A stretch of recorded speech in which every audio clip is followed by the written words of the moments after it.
처음부터 하나님과 같이 역사하셨던 예수께서 우리를 구원하시기 위해서 2000년 전에 육신을 입고 이 땅에 오신 분이시고 그분이 메시아인 것입니다.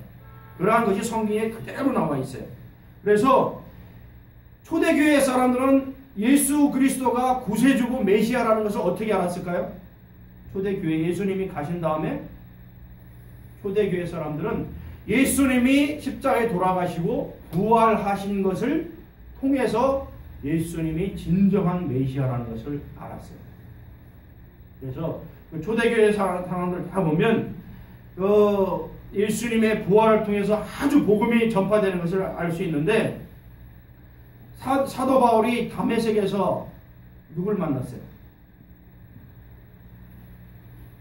사도 바울이 자기는 그야말로 아주 열정적으로 그리스도를 탄압하는, 그 다음에 그 성경적인 지식으로는 최고의 학파의 아주 똑똑한 사람이었는데, 그 예루살렘에 있는 그러한 이스라엘 기독교인은 다 자기가 처벌했으니, 그래서 이제 그 옆에 동네는 다메섹으로 가서 그리스도인들 다 죽이려고 가는 거야. 그 가는 길목상에서 갑자기 하늘로부터 그냥 엄청나게 밝은 빛이 쫙 내려 쬐면서 눈이 멀어버렸어요. 그러면서 어떤 음성이 들리는데 사도 바울이 당신이 누구십니까? 하니까 사울아 사울아 내가 어찌 나를 핍박하느냐. 누구십니까? 하니까 나는 네가 핍박하는 예수라. 예수를 만난 부활하신 예수님을 거기서 만난 것입니다. 그래서 다메섹에서 완전히 꼬꾸라져서 3일 동안 장님이 된 다음에 가서 제자들한테 복음을 다시 듣고 그때부터는 완전히 변화돼서 전 세계에 복음을 전하는, 이방인에게 복음을 전하는 최고의 사도로 활약을 한 것입니다. 그러한 것이 예수님의 부활로 인해서 그렇게 되었다. 그 다음에 이러한 예수님은 영원 전부터 선지한 인격체로 존재하셨고 하나님의 지혜로 창조의 주역으로 그 다음에 하나님의 정확한 형상으로 계셨다는 것이 성경에 쭉 나와 있어요. 그리고 다윗이 뭐라고 했어요? 다윗이 시편에 고백하기를 메시아, 내 뒤에 오실 메시아를 다윗은 시편에서 나의 주, 나의 하나님, 나의 구세주라고 고백했어요. 오지도 않은 분을, 자기 뒤에 오실 예수를 나의 주, 나의 하나님, 나의 메시아라고 고백을 했습니다. 그래서 예수님이 그 바리새인들하고 서기관들하고 담론을 할 때 어떻게 다윗이 나에게서 그렇게 구세주라고 하겠느냐 답변을 해보라 그러니까 그 사람들 한마디도 못합니다. 그러한 말씀이 성경에 있습니다. 그래서 이러한 하나님의 사랑으로 인해서 우리를 구원하시기 위해서 하나님의 아들을 이 땅에 보내셔서 십자가에 매달려 죽게 하시고 우리의 모든 아까 그 죄와 사망과 사탄에게 눌린 우리의 모든 죽음을 다 청산하신 것이 하나님의 크신 사랑입니다. 여섯 번째로 예수님의 십자가와 부활에 대해서 간단히 좀 알아보겠습니다. 여러분 고린도전서 15장에 보면 예수님의 부활에 대해서 자세하게 나와 있어요. 여러분 한번 읽어보시고 시간이 없으니까. 그 다음에 예수님의 십자가는 그 당시 사람들은 예수님을 선지자로 죽이면은 많은 사람들이 선지자로 알아서 따르기 때문에 뭘로 죽였어요? 정치적인 반란자로 죽였어요. 그 로마에 반항하는 반란을 일으키려는 자로 그 대제사장과 제사장과 서기관 바리새인들은 예수를 정치적인 반란자로 십자가에 못 박게 죽였다. 그래서 그러한 오명에도 불구하고 예수님은 부활하시고 메시아로 모든 것을 성취하셨는데 무슨 모습을 성취하셨어요? 네 가지. 구약의 예언의 말씀에 네 가지로 오실 것을 예언했어요. 무엇으로? 왕으로 예수님 오실 것이다. 그 다음에 선지자로 오실 것이다. 제사장으로 오실 것이다. 그 다음에 고난받는 종으로 오실 것이다. 이 네 가지 모습으로 오실 것이라고 구약에 예언되어 있습니다. 그 네 가지 예언을 십자가에 달리심으로 해서 네 가지를 전부 성취하신 거예요. 메시아로.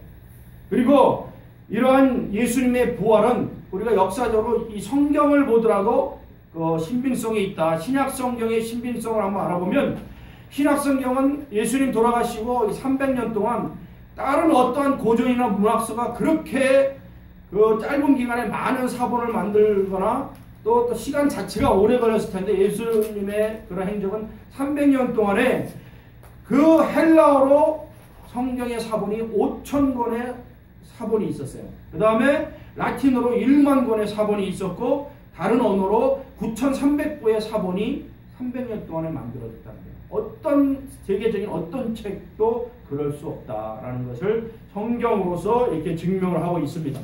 그 다음에 이 부활의 증거로 여러분들 잘 아시는 부분이 있겠지만 첫째로는 그 무덤이 자체가 비었다. 만일에 그들이 주장하는 대로 예수가 그냥 죽은 척 했다가 그냥 없어졌다 그러면은 과연 그것이 사실이었겠냐. 도저히 그럴 수 없다. 그 다음에 거기 경비했던 그 사람들이 그 시체를 어디다 숨겼다가 했다면, 가져갔다면 나중에 예수님이 부활했다고 그렇게 떠들 때 그럼 그 시체를 가져갔을 거 아니냐. 빈 무덤에 대해서 그렇게 얘기를 할 수 없다. 그 다음에 만일 제자들이 숨겼다면은 제자들이 그 죽은 시체를 가지고 그렇게 변화돼가지고 복음을 목숨을 다해서 전했겠느냐. 그럴 수 없다. 그래서 빈 무덤 그 자체가 예수 부활의 증거다. 두 번째로는 제자들에게 부활하시고 나타나셔서 40일 동안 나타나셨잖아요. 6주간에서 11번 제자들한테 나타나시고 그 다음에 부활하실 때는 500명에게 동시에 일시에 보이시고 감람산에서 부활하셨잖아요. 그래서 우리가 요나의 표적을 예수님께서는 내가 구세주인 표적은 요나의 표적밖에 없다 그랬잖아요. 그래서 3일 만에 고래 뱃속에 물고기 뱃속에서 살아난 것도 그렇지만은 요나가 그렇게 전한 다음에 40일 동안 그 니느웨 성이 멸망하는지 안 하는지 지켜보고 있었어. 예수님은 40일 동안 부활하시고 이 땅에서 자기의 육신을 부활하신 새로운 육신을 제자들에게 다 보이셨다고 11번이나 나타나셨어요. 그 다음에 요나가 그렇게 한 다음에 40년 만에 북이스라엘 남유다가 다 멸망했어요. 그 다음에 예수님이 돌아가시고 40년 만에 예수님이 예언한 대로 돌 위에 돌 하나도 남지 않고 다 멸망하리라 그래서 로마의 디도 장군에게 의해서 이스라엘이 멸망합니다. 이러한 모든 것이 하나님의 예언을 성취하는 거죠. 그래서 이런 예수님이 나타나고 예언한 것들이 다 성취됐다. 세 번째로는 제자들의 변화된 삶. 예수님의 부활을 보지 못했다면 그렇게 겁쟁이였고 그 두려움이 많았던 제자들이 목숨 걸고 전 세계로 복음을 전할 수 없다. 십자가에 거꾸로 매달리면서 복음을 전할 수 없다라는 것이 예수 부활의 증거다. 그 다음에 교회의 탄생과 부흥. 이것으로 인해서 엄청난 부흥이 일어났다. 베드로가 설교를 하자 예수님 돌아가시고 그 다음에 부활에 대해서 증거를 하자 일시에 3,000명이 동시에 회개하고 구원받았다 이렇게 나와요. 그리고 베드로와 요한이 그 성전 뜰에서 안전뱅이를 내가 근거는 없지만 예수 그리스도 이름으로 말하노니 일어나 걸으라 해가지고 기적으로 안전뱅이를 일으킨 다음에 나가서 그 사람들에게 복음을 전하니까 예수 그리스도가 이렇게 병 고치게 하고 부활하시고 했던 그 복음을 전하자 어떻게 됐어요? 일시에 5,000명이 회개하고 구원받았다고 성경에 나와있어요. 5,000명이 동시에. 이러한 기적을 볼 때 예수 부활은 명확한 사실이다. 그리고 예수님 부활하신 다음에 뭘 주셨어요? 우리에게 성령을 주셨잖아. 성령이 지금 우리 안에 있어요, 없어요? 성령이 있다는 것 자체만으로도 예수님 부활하신 것이다. 이 성령은 하나님의 영인과 동시에 예수 그리스도의 영이에요. 예수 그리스도의 영이 지금 여러분들 가슴 속에 있는 것입니다. 그럼 일곱 번째로 예수님의 십자가 부활을 통해서 이루신 일을 간단히 알아보겠습니다. 우리의 죄를 사했다는 것. 이사야서 53장에 그가 찔림 우리의 허물 때문이요 그가 상함은 우리의 죄악 때문이라. 그가 징계를 받음으로 우리가 평화를 누리고 그가 채찍에 맞음으로 어떻게 했다? 우리가 나음을 입었다. 우리의 병까지도 다 낫게 하셨다. 우리는 그릇 행하여 각기 양 같아서 각기 제각기로 갔으나 하나님께서는 우리의 죄악을 누구에게 담당시키셨다? 그에게 예수에게 우리의 모든 죄악을 담당시키셨다 이렇게 나오거든요. 그러한 것을 여러분 우리의 모든 죄가 예수로 인해서 사해졌다는 것을 감사하시기 바랍니다. 그 다음에 두 번째로 하시는 하나님의 관계를 하나님과의 관계를 회복하셨다. 그 뜨거운 사랑의 관계로 다시 만드셨습니다. 그래서 하나님과 사람의 관계를 이어주셨고 또한 인간과 인간과의 관계를 이어주셨잖아요. 그게 바로 십자가 아닙니까? 하나님과 우리의 인간관계, 인간과 인간관계를 다 화목하게 하신 화목 제물로 우리를 다시 화목케 하셨다. 세 번째로는 우리를 자유케 하셨다. 우리를 구속했다는 것은 우리가 노예 상태로 있었던 것인데 그것을 값을 주고 돈을 주고 노예를 사서 완전히 노예 문서를 없애고 이 쇠사슬을 다 끊어버리고 우리를 자유롭게 하셨다라는 것이 그 구속하셨다는 겁니다. 그래서 우리를 완전히 구속하고 그 다음에 율법의 저주에서 우리를 속량하시고 대신 저주는 예수님이 받으시고 우리에게는 아브라함의 복을 주시고 그 다음에 예수님께서는 우리의 옛 사람 육신을 죽이시고 여기 로마서에 나온 것처럼 우리를 영의 사람으로 새로 살리시고 그것이 예수님이 하신 것입니다. 하나님이 하신 일. 그 다음에 예수님은 사탄의 머리를 깨뜨리셨다 이렇게 나와요. 성경에. 사탄의 인간을 지배하고 통치하던 사탄의 머리를 깨뜨리셨기 때문에 우리는 승리할 수 있다. 왜? 우리는 예수님과 하나가 됐기 때문에. 여러분 옛날에 그 2차 대전을 최종적으로 연합군이 승리한 전투가 뭔지 아세요? 노르망디 상륙작전이 있었잖아요. 거기에서 우리가 V-Day하고 D-Day라는 것이 있습니다. D-Day는 노르망디 상륙에 온 연합군이 독일을 무찌르기 위해서 수십만의 연합군이 상륙한 날이 D-Day예요. Decisive Day. 그러나 그 상륙 D-Day가 승리한 날은 아니에요. V-Day가 있어. 빅토리 데이가 있다. 그것은 연합군들이 다 상륙해서 치열한 전투를 몇 달간 했습니다. 우리가 마치 지금 6.2 막 싸워서 전투하는 것처럼 우리가 영인 사람이 세상의 영과 싸워서 전투하는 것처럼 그 승리의 그날까지 빅토리 데이까지 우리가 싸워야 되는 V-Day가 있어요. D-Day가 있고 V-Day가 있다. 우리는 V-Day를 지금 준비하고 있는 것입니다. 그 다음에 예수님이 죽음을 이기셨죠. 그래서 뭐 요나의 얘기도 잘 아시겠지만 그 다음에 물고기 중에 그런 물고기가 있답니다. 아주 강한 물고기인데 작은 물고기가 그 큰 물고기에 잡혀 먹는데 그러나 워낙 강해서 물고기 안으로 들어가서 그 큰 물고기의 배를 다 찢어가지고 그 큰 물고기 배 밖으로 나오는 거예요. 그런 물고기가 있답니다. 마치 예수님이 그러한 것처럼 요나의 그 물고기처럼 예수님께서는 그 죽음에서 뚫쳐나와가지고 그 사망의 세력, 큰 세력들을 완전히 죽이신 것입니다. 믿으시기 바랍니다. 그래서 우리에게 부활의 생명을 주셨다. 그 다음에 하나님의 영광을 위해 살도록 우리를 사셔서, 값주고 사셔서 하나님의 소유를 삼으시고 우리에게 종된 우리에게 종으로 다 그런 걸 풀어주시고 자유를 주셨다라는 것을 여러분 아시기 바랍니다. 그 다음에 예수님의 십자가 부활을 통해 이루신 마지막 일은 새 언약을 세우셨다는 것을 우리의 죄를 다시는 기억하지 않고 하나님이 우리를 새 백성으로 삼으셨다. 우리는 죽을 수밖에 없는 옛날로 말하면 이스라엘 백성들은 그야말로 이방의 개로 취급하던 이방인이었잖아. 그러나 하나님께서는 이방인인 우리를 어떻게 새 백성으로 삼으신다고 새 언약을 주셨잖아요. 그 기적을 행하신 겁니다. 다니엘서 7장에 보면 인자 안에서 말세 하나님의 백성이 창조되어 하나님의 나라를 예수님이 이룰 것이다. 인자가 이룰 것이다. 이렇게 되어 있어요. 누구와 함께? 그 백성들과 함께. 우리들과 함께. 그 다음에 이사야서 하반부에서 예언된 말씀이 백성의 언약과 이방의 빛이 되리라. 유대인과 이방인 모두 다 내 백성이 되리라. 이렇게 나와 있어요. 그 다음에 십자가를 통해서 새 언약을 세우신 예수님은 우리가 하나님의 뭐가 되도록 했어요? 하나님의 종? 로마서에 뭐라고 했어요? 우리가 하나님의 아들이 되게 하셨다고 그랬잖아요. 예수님은 하나님의 아들이잖아. 근데 우리도 하나님의 아들이 되게 하셨는데 아들에게 주어진 특권은 뭐예요? 하나님의 모든 것을 상속하는 특권이 있잖아요. 하나님의 나라 그 소유하시는 모든 것을 소유하는 특권이 있는 것이 아들이에요. 종도 아니고. 로마서에 있듯이 예수 그리스도를 인해서 하나님은 우리를 하나님의 아들로 하나님의 자녀로 만드셨다는 것이 새 언약입니다. 그 새 언약을 예수 십자가와 부활로 세우신 것입니다.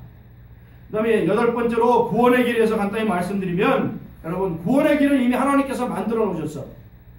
근데 예를 들어서 여러분, 말기암 환자가 있다고 쳐봅시다. 이 세계의 온 유명한 과학자들이 다 모여서 그 환자를 치료할 수 있는 약을 개발했어. 근데 그 말기암 환자가 그것을 먹지 않아. 그 거부해. 그럼 그 환자는 어떻게 됩니까? 죽는 거예요. 하나님께서 우리에게 엄청난 구원의 길을 열어놓으셨는데 우리가 믿지 않으면 우리는 어떻게 되는 거야? 우리는 죽는 거야. 그것을 하나님의 그것을 믿음으로 그대로 믿으면 우리는 그 약을 먹고 회생하는 말기암 환자처럼 우리는 살게 됩니다. 그것이 구원의 길입니다. 그래서 이러한 구원받는 것은 하나님께서 뭐라고 했어요? 오직 믿음으로 너희는 구원받을 수 있다라고 말씀했습니다. 그래서 우리는 믿음으로 구원을 얻고 믿음의 성격을 우리는 분명히 알아야 돼요. 믿음의 성격을 모르면 여러분 나는 구원받았다라고 착각하면서 살다가 지옥 갈 수 있어요. 지금부터 말하는 구원의 성격을 분명하게 명심하셔야 됩니다. 구원의 성격은 세 가지가 있어요. 첫 번째로는 예수님을 믿는, 그 모든 것은 믿음으로 가는데 믿는 것에 세 가지가 있는데 예수님으로 믿는 것을 지적으로 믿어야 됩니다. 이 말씀, 이 여러 가지 이론, 말씀 그대로 우리가 아는 지적으로 우선 믿어야 돼요. 우리가 머리로 믿는다 그러잖아. 이 지적인 믿음도 반드시 필요한 것입니다. 지적으로 이 말씀을 믿어야 돼요.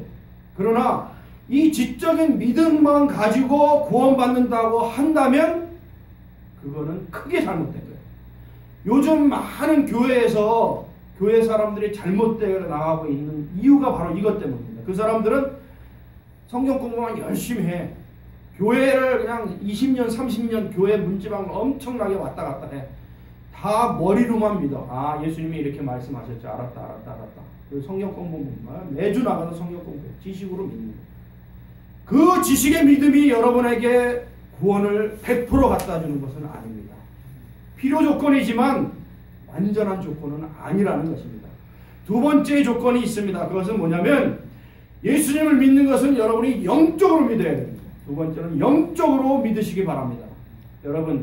여러분 가슴속에 마음속에 영적인 씨앗이 들어가야 해서 우리가 쉽게 말하면 가슴으로 믿어야 된다. 영혼으로 믿어야 된다. 하나님께서 성령을 보내주셔서 우리 영이 성령님의 통치를 받아서 이 영적으로 믿어져야 된다. 이 믿음 자체는 사실은 우리가 하나님을 믿는 게 아니라 하나님이 성령을 우리에게 보내주셔서 우리를 선택하셔서 우리가 믿게 되는 은혜예요. 어떻든 우리는 영적으로 성령으로 믿어야 됩니다. 이것을 우리 씨앗이라고 합니다. 여러분, 닭이 알을 품을 때 알에는 두 가지 종류가 있죠. 어떤 종류가 있어요? 무정란과 유정란이 있어. 닭이 동시에 무정란, 유정란을 동시에 그 알을 품는다고 치더라도 몇 주간 품어서 무정란은 몇 주 지나면 썩어져 없어져 버려요. 그러나 유정란은 어떻게 변화돼요? 그 달걀이 부화돼서 새로운 닭으로 태어나잖아. 무정란과 유정란은 그만큼 차이가 있는 거예요. 우리 안에 성령이 있냐 없냐는 세상 사람들은 성령이 없어. 지식으로 믿는 사람 성령이 없으면 천국 갈 수 없는 것입니다. 우리 안에 성령의 그 씨앗이 있어야지 그것이 부화되고 우리가 천국 가는 거예요. 믿으시기 바랍니다. 그래서 그러한 영적으로 예수님을 믿어야 된다. 그래서 말씀과 성령의 조화, 물과 성령으로 거듭나지 않으면 구원받지 못한다고 그랬잖아요. 물과 성령으로. 그래서 구원받는 믿음에는 우리의 삶 전체를 드리는 그러한 자세가 필요한데 이것은 성령이 아니면 할 수가 없습니다. 신약이 마태복음에 예수님이 비유하신 내용 중에 어떤 사람, 장사하는 사람이 값진 보화를 땅에 묻혀있는 것을 알고 자기의 모든 것을 팔아서 그 땅을 샀다는 거예요. 값진 진주가 땅에 묻힌 것을 알고 자기의 모든 것을 팔아서 그 진주에 묻힌 땅을 샀다는 거예요. 그러한 것이 우리에게 우리의 모든 것을 바쳐서 성령님과 함께 믿는 그 믿음이 필요한 것입니다. 그렇게 믿으시기 바랍니다.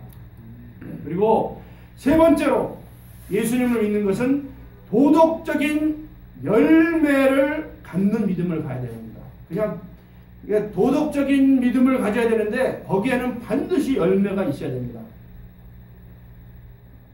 행함이 구원의 조건은 아니에요. 행함으로 구원을 받을 수 있는 건 아니에요. 그러나 구원을 받은 사람은 반드시 그 하나님의 말씀을 행해서 열매를 맺는, 이 세상에서 도덕적인 차원을 넘어서는 그러한 순결한 열매를 맺는 열매가 있어야 되고, 이러한 열매가 없는 사람은 그야말로 헛믿는 사람, 머리로만 믿는 사람들. 그래서 어떤 이러한 도덕적인 열매가, 행함의 열매가 반드시 있어야 됩니다. 만일에 이러한 열매가 여러분 삶 속에 없다, 여러분 교회 다닌다고 왔다 갔다 하고 예배 끝나면 나가서 술 먹고 간음하고 도적질하고 나 사기치고 횡령하고 똑같이 한다, 여러분 교회 다닌다고 해서 구원받는 거 아닙니다.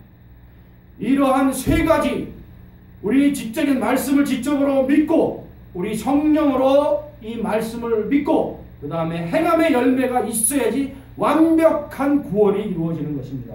여기에 하나라도 빠지면 여러분은 구원받지 못합니다. 명심하시기 바랍니다. 자, 마지막으로 구원받는 믿음은 우리가 행함으로 구원을 받을 수 없다고 말씀드렸죠. 그 니고데모의 예를 여러분 아시겠지만 모든 지식을 알고 모든 것을 아는 사람이 예수님께 몰래 밤에 와서 어떻게 하면 구원받습니까? 물어봤습니다. 그러니까 물과 성령으로 거듭내야 된다고 그랬죠. 그리고 행함으로 구원을 얻고자 하는 사람들, 그러니까 자기 행함으로만 구원을 얻고자 하는 사람들에게 제가 드리고 싶은 말씀은 딱 한 가지예요. 구원의 결정은 누가 하시는 거예요? 우리가 하는 게 아니라 하나님이 구원을 결정하시는 거예요. 그러면 하나님의 조건에 합당해야지 우리가 구원을 받는 거야. 우리의 조건이 아니고. 근데 하나님은 도덕이나 율법이나 이런 행함으로 구원을 받는다고 하지 않으셨어요. 분명히 믿음으로 구원을 받는다고 했어요. 근데 그 믿음은 아까 말씀드린 세 가지 조건을 충족하는 믿음이 있어야 구원받는다고 했다고. 그래서 오직 하나님의 조건에 맞춰야 된다. 이러한 구원받는 믿음은 자신의 죄를 회개하고 예수님을 믿고 예수님을 시인하는 과정을 통해서 믿게 된다. 마지막으로 구원이 주는 의미와 우리가 그것으로 어떤 축복을 받았나를 간단히 살피고 마치겠습니다. 첫 번째로는 우리의 모든 죄가 사해졌습니다. 우리가 어떤 죄를 져서 재판장에 가서 그렇게 하더라도 우리의 죄가 사해져서 풀려났다는 것을 말씀드립니다. 두 번째는 우리는 완전히 새로운 피조물이 됐습니다. 우리가 인생을 그릴 때 도화지에 여러 번 이것도 하고 저것도 하고, 저도 직업을 수십 가지 바꿨지만 여러 가지 해보지만 결국에는 낙서밖에 안 되고 온통 검게 칠해지는 것으로 밖에 안 됐을 때 하나님께서 우리에게 새 도화지를 주신 것입니다. 너 인생을 새롭게 그려라. 우리는 그 도화지 하나에다 겹쳐서 시커멓게 그릴 수밖에 없는 존재이지만 새 도화지를 주시고 새로운 피조물로 새롭게 살아라고 우리를 새로운 피조물로 만드신 것입니다. 그래서 다시는 죄 짓지 않도록 도와주시고, 그러나 우리가 살면서 또다시 죄를 질 수가 있어요. 인간이기 때문에, 육체를 입고 있기 때문에, 육신의 그러한 지배를 받는 부분이 있기 때문에 그럴 때일수록 우리는 성령님께 의지해서 다시 회개하고 죄 짓지 않도록 노력하고, 넘어져도 다시 일어서서 회개하고 하나님께 나가고, 이런 과정을 점차 반복할 때 우리는 점점 더 성화의 과정을 겪어서 예수님 닮는 삶으로 나가는 것입니다. 세 번째로는 우리는 하나님의 자녀가 되었습니다. 우리는 개같은 이방인이었는데 하나님의 아들이 되었고, 노예였는데 자유인이 되었고, 우리는 죄인이었지만 모두 하나님의 자녀로 거듭났습니다. 그 다음에 무엇보다도 하나님과 친밀한 교제 가운데 여기 로마서에 나온 말씀대로 하나님을 어떻게 부른다? 아버지라고, 아버지라고 부를 수 있는 자녀가 되었다. 여러분, 구약 성경에 어디를 봐도 하나님을 아빠라고 부르는 것이 없습니다. 누가 처음 이 말씀하셨어요? 예수님이 처음 이 말씀하셨어요. 나를 믿음으로 너희는 하나님을 아버지라고 부를 수 있다. 아버지라고. 아버지보다도 더욱 친밀하고 사랑이 가깝고 아주 각별한 말씀이, 그 호칭이 아빠입니다. 여러분, 어린아이들 아빠, 엄마 부르면 얼마나 사랑스럽습니까? 그 관계로 회복시켜 주셨다는 것입니다. 그리고 하나님의 자녀가 되었다는 것은 하나님의 상속자가 되었다는 것이고, 그 상속자는 모든 하나님의 유업을 상속하는 그러한 존귀한 존재가 되었다는 것입니다. 누구와 같이?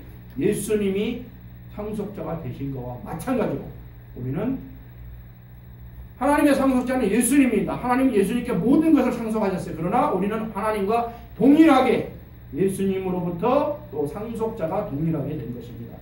그리고 네 번째는 하나님의 생명이 회복됐다. 아까 생명은 뭐라 했어요? 하나님의 공급, 보호하심, 인도하심, 함께하심, 역사하심 다 생명이라고 했어요. 그래서 하나님의 자녀를 유업으로 주셨는데 우리는 자녀가 되었기 때문에 하나님께서 우리의 모든 필요를 아시고 우리가 필요할 때마다 다 채워주신다. 그 다음에 우리가 기도할 때마다 다 들어주신다. 왜? 우리는 자녀가 되었기 때문에.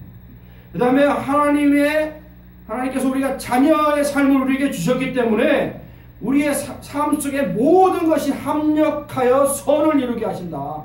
자녀가 여러 가지 할 때 다 도와주시잖아. 부모가. 모든 것을 합력하여 선을 이루게 하신다. 그 다음에 하나님은 우리 자녀, 우리의 삶을 빚어가신다. 우리가 잘못하면 고난도 좀 주시고 징계의 채찍도 좀 주시고 잘하면 상급도 주시고 돌봐주시고 먹여주고 재워주시고 물질도 주시고 하나님께서는 우리의 삶을 가꾸어 주신다 라는 것을 믿으시기 바랍니다. 빚어가시는 것입니다. 그리고 하나님은 하나님이 원래 계획했던 일에 우리 자녀된 우리들이 동역해서 동참하기를 바라신다. 그 다음에 하나님께서는 자녀들에게 열방을 주셨다. 천국이 여기 있다 저기 있다 할 것이 아니라 어디 있다고? 여러분, 천국은 두 가지로 옵니다. 하나는 예수님께서 오실 때 뭐라 그랬어요? 회개하라 천국이 가까우라 그랬잖아요. 우리가 예수님을 믿고 이 세상에서 살 때는 천국의 삶을 살 수 있습니다. 두 번째는 예수님이 초림할 때 천국이 오는 것이고, 두 번째는 예수님이 재림할 때 예수님 만나서 우리가 실제 천국으로 다 올라갈 때 우리는 천국에 사는 삶을 사는 거예요. 근데 하나님께서는 우리에게 천국, 이 지상의 천국을 열방에 퍼뜨리도록 열방을 우리에게 주셨습니다. 예수님께서 가시면서 마지막 주신 말씀이 온 유대와 사마리아와 땅끝까지 너의 복음을 전하라 그러셨잖아요. 이 열방을 우리에게 주셨다는 것입니다. 그래서 이러한 천국을 펼치는 그러한 일을 하시기 바랍니다. 여러분, 이 천국은 영어로는 두 단어라고 그랬어요. already, 이미 왔다. not yet, 아직 원래의 천국으로 오지 않았다. 예수님으로 오심으로 인해서 이미 천국으로 왔다. 그러나 진짜 천국은 아직 오지 않았다. 예수님이 재림하시면 온다. 이렇게 말하고 있습니다. 그래서 그러한 하나님 나라의 생명을 우리가 전파해야 되고, 그 다음에 예수님께서는 우리에게 악한 자 마귀를 이기게 하시고 예수의 승리가 우리의 승리가 되게 하셨어요. 그 다음에 천국을 주셨다는 그 말을, 여러분들, 이 세상은 삼층천이라 그러는데 우리가 인간된 삶에서는 이 사탄 마귀 영적인 세계를 이길 수 없잖아. 그러나 우리가 천사의 도움으로, 구약에 보면 천사 한 명이 열왕기서에 보면 아수르의 병사 18만 5천을 동시에 멸했다고 해요. 천사 한 명이. 근데 우리는 어떤 존재가 됐어요? 우리는 천사 같은 존재가 아니라 하나님의 자녀가 됐잖아. 이 우리하고 천사의 관계도 상당히 거리가 있는 관계지만 천사와 하나님과의 관계는 피조물과 창조자의 그 거리가 있습니다. 우리는 천사에게로 가는 것이 아니고 우리는 하나님의 자리, 하나님의 보좌 우편에 앉는 자리에 앉혔다고 계시록에 나오잖아요. 우리는 하나님의 보좌에 앉는 이 자리에 가는 것입니다. 그래서 예수님이 40일 금식한 다음에 마지막에 천사들이 와서 수종 들으더라 이렇게 말씀해요. 천사는 우리를 위해서 수종하는 존재입니다. 우리는 하나님 보좌에 앉는 존재다라는 것을 아시고 그러한 축복을 받았다는 걸 아시기 바랍니다. 그리고 우리에게 영원한 생명을 주시고 하늘나라의 모든 영광을 우리에게 유업으로 주시고 영원한 생명과 부활의 몸까지도 주셨다. 새로운 부활의 몸. 그 다음에 성령으로 뭘 주셨다? 우리에게 씨앗을, 구원의 씨앗을 주셨다. 그 다음에 마지막으로 우리에게 성령을 주심은 모든 믿는 자에게 성령을 주셨는데 언제까지 주셨다? 예수님 재림할 때까지 우리에게 성령을 주신 거예요. 그리고 이 성령으로 인해서 마치 아까 달걀이 우리가 유정란이 되어서 그것이 부화돼서 새로운 천국으로 생명으로 날아가는 것처럼 이 성령은 우리에게 씨앗이 되어서 우리에게 생명을 주는 존재로 우리가 죽을 때까지, 우리가 천국 갈 때까지 우리를 반드시 천국으로 이끈다. 우리랑 동행하시고 천국으로 인도하신다는 것을 여러분 믿으시기 바랍니다. 이 모든 것을 믿으시는 여러분 되시기를 주님 이름으로 축원합니다. 기도하겠습니다.